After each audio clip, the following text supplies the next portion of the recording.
यो देवेभ्य आदपति यो देवानां पुरोहितः पूर्वो यो देवेभ्यो जातः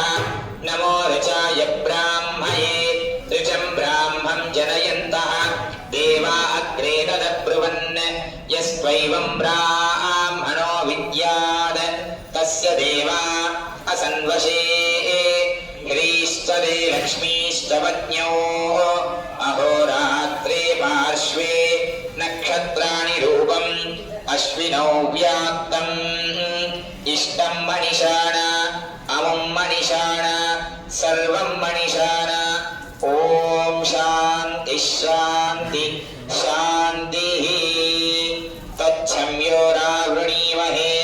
गातुं यज्ञाय गातुं यज्ञपतये दैवी स्वस्तिरस्तु नः स्वस्तिर्मानुषेभ्यः